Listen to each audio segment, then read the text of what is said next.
capítulo 5 del Evangelio según San Marcos. Vinieron al otro lado del mar, a la región de los Gadarenos, y cuando salió él de la barca, enseguida vino a su encuentro de los sepulcros un hombre con un espíritu inmundo que tenía su morada en los sepulcros, y nadie podía atarle ni aun con cadenas, porque muchas veces había sido atado con grillos y cadenas, mas las cadenas habían sido hechas pedazos por él y desmenuzados los grillos, y nadie le podía dominar. Y siempre, de día y de noche, andaba dando voces en los montes y en los sepulcros, e hiriéndose con piedras. Cuando vio pues a Jesús de lejos, corrió y se arrodilló ante él, y clamando a gran voz dijo: ¿Qué tienes conmigo, Jesús, Hijo del Dios Altísimo? Te conjuro por Dios que no me atormentes. Porque le decía: sal de este hombre, espíritu inmundo. Y le preguntó: ¿cómo te llamas? Y respondió diciendo: Legión me llamo, porque somos muchos. Y le rogaba mucho que no los enviara fuera de aquella región. Estaba allí cerca del monte un gran hato de cerdos paciendo, y le rogaron todos los demonios, diciendo: envíanos a los cerdos para que entremos en ellos. Y luego Jesús les dio permiso, y saliendo aquellos espíritus inmundos entraron en los cerdos, los cuales eran como 2000, y el hato se precipitó en el mar por un despeñadero, y en el mar se ahogaron. Y los que apacentaban los cerdos huyeron, y dieron aviso en la ciudad y en los campos, y salieron a ver qué era aquello que había sucedido. Vienen a Jesús, y ven al que había sido atormentado del demonio, y que había tenido la legión sentado, vestido, y en su juicio cabal, y tuvieron miedo. Y les contaron los que lo habían visto, cómo le había acontecido al que había tenido el demonio y lo de los cerdos. Y comenzaron a rogarle que se fuera de sus contornos. Al entrar él en la barca, el que había estado endemoniado le rogaba que le dejase estar con él.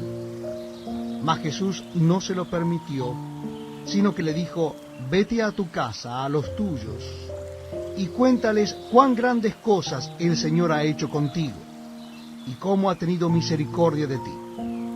Y se fue, y comenzó a publicar en Decápolis cuán grandes cosas había hecho Jesús con él, y todos se maravillaban. Pasando otra vez Jesús a una barca a la otra orilla, se reunió alrededor de él una gran multitud, y él estaba junto al mar. Y vino uno de los principales de la sinagoga, llamado Jairo, y luego que le vio, se postró a sus pies, y le rogaba mucho, diciendo: mi hija está agonizando. Ven y pon las manos sobre ella para que sea salva, y vivirá. Fue pues con él, y le seguía una gran multitud, y le apretaban. Pero una mujer que desde hacía 12 años padecía de flujo de sangre, y había sufrido mucho de muchos médicos, y gastado todo lo que tenía, y nada había aprovechado, antes le iba peor, cuando oyó hablar de Jesús, vino por detrás entre la multitud, y tocó su manto. Porque decía: si tocare tan solamente su manto, seré salvo. Y enseguida la fuente de su sangre se secó, y sintió en el cuerpo que estaba sana de aquel azote.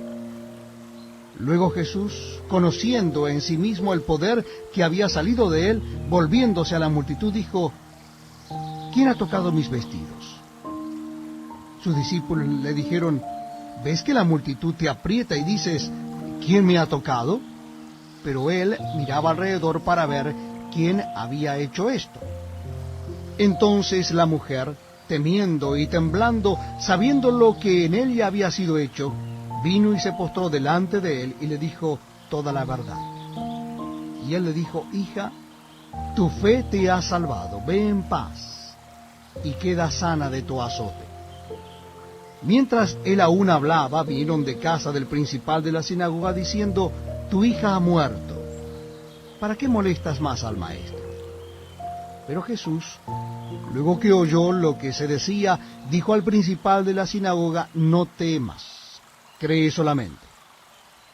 Y no permitió que le siguiese nadie, sino Pedro, Jacobo y Juan, hermano de Jacobo. Y vino a casa del principal de la sinagoga, y vio el alboroto y los que lloraban y lamentaban mucho, y entrando les dijo: ¿por qué alborotáis y lloráis? La niña no está muerta, sino duerme. Y se burlaban de él. Mas él, echando fuera a todos, tomó al padre y a la madre de la niña y a los que estaban con él, y entró donde estaba la niña. Y tomando la mano de la niña le dijo: Talita cumi, que traducido es: niña, a ti te digo, levántate. Y luego la niña se levantó y andaba, pues tenía 12 años, y se espantaron grandemente. Pero él les mandó mucho que nadie lo supiese, y dijo que se le diese de comer.